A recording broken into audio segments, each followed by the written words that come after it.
নমস্কাৰ বন্ধু-বান্ধৱীসকল মোৰ YouTube channel সকলোকে স্বাগতম জনাইছোঁ জোখমাক 2 আজি তোমালোকক পাঠভিত্তিক প্ৰশ্নসমূহ দিয়া হ'ব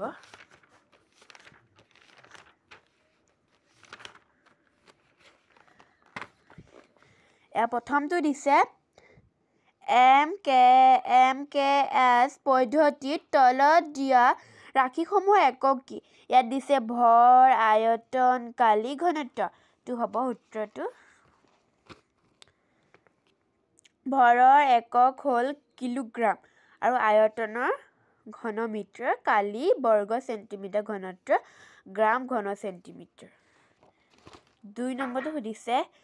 1 বৰ্গ কাক কোৱা হয় 72 বৰ্গ মিটাৰত একক বৰ্গ কিমানটা থাকিব সুধিছেটো এনেকৈ লিখিবা 1 বৰ্গৰ মিটাৰৰ কালিৰ ক্ষেত্ৰটোক একক বৰ্গ বোলা হয় 72 বৰ্গ মিটাৰত একক বৰ্গ 72 টা থাকিব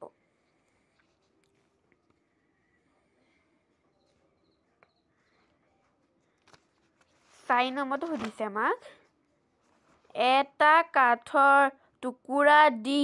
40 সেন্টিমিটাৰ পুতল 25 সেন্টিমিটাৰ উষ্ণতা 10 সেন্টিমিটাৰ কাঠৰ টুকুৰাটোৰ ঘন আয়তন উলিওৱা এইটো হ'ব মৌলিক এককৰ মিটাৰ কিলোগ্ৰাম আৰু ছেকেণ্ডৰ পৰা পোৱা এককবোৰক লম্বু বোলে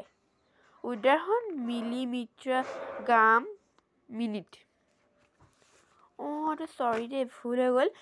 3 নম্বৰটো আছিলে পাতত এটা কালিক টিকেটো 4 নম্বৰটো গ'লো সৰিটো 4 নম্বৰটো আছিলে পাত লম্বু একক কাক বোলে তিনিটা উদাহৰণ দিয়া আছিল উদাহৰণ কিটা হ'ব মিলিমিটাৰ গ্ৰাম মিনিট এই 3 নম্বৰটো মই তোমালোকক শিক্ষয়িত্ৰী সুধিলা বাতে মই নোৱাৰিছো 3 নম্বৰটো অলপ দীঘল হ'ব সেইকাৰণে মই 3 নম্বৰটো কিতাপত লাষ্টত দেখুৱাই দিছো ৰবা তোমালোকে পঢ়াই লৈছো 5 নম্বৰ এটা কাঠ টুকুৰা দি 40 সেন্টিমিটাৰ পুতল 25 সেন্টিমিটাৰ আৰু উষ্ণতা 10 সেন্টিমিটাৰ কাঠৰ টুকুৰাটো আয়তন উলিওৱা বুলি কৈছে সেইটো হ'ব দিয়া আছে লিখি লবা দি 40 সেন্টিমিটাৰ পুতল 25 সেন্টিমিটাৰ উষ্ণতা 100 সেন্টিমিটাৰ এটাকে কাঠ টুকুৰা আয়তন দিশ পূৰণ পুতল পূৰণ উষ্ণতা 40 পূৰণ 25 পূৰণ 10 সমান ঘন সেন্টিমিটাৰ সমান 10000 ঘন সেন্টিমিটাৰ এটাকে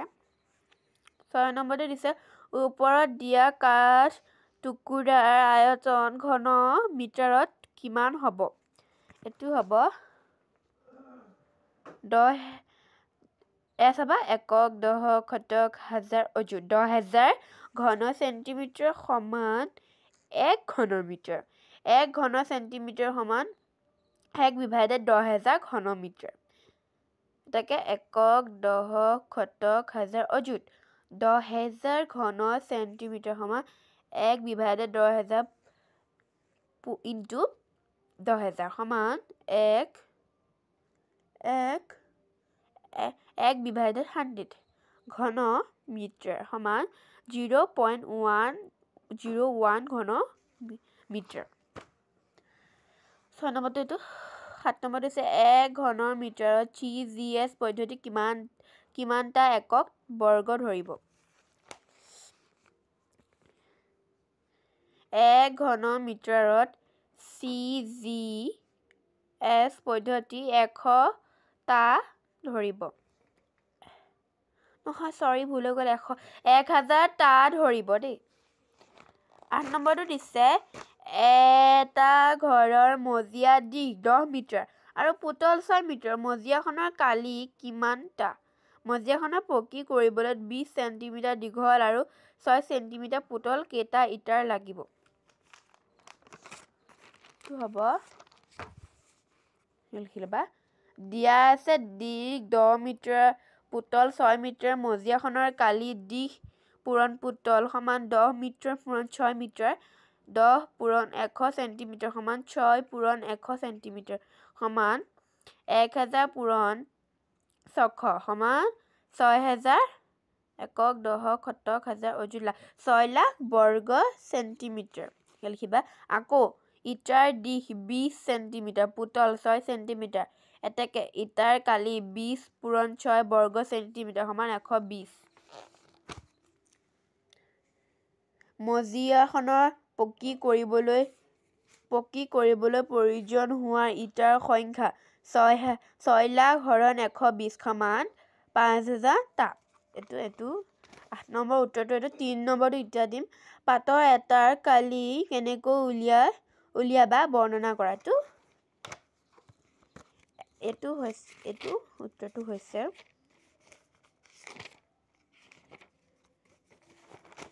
পেজ নম্বৰ 106 দেখিছা এই গোটেইখিনি লিখিব লাগিব আৰু এইটো এই ছবিটো আঁকিব লাগিব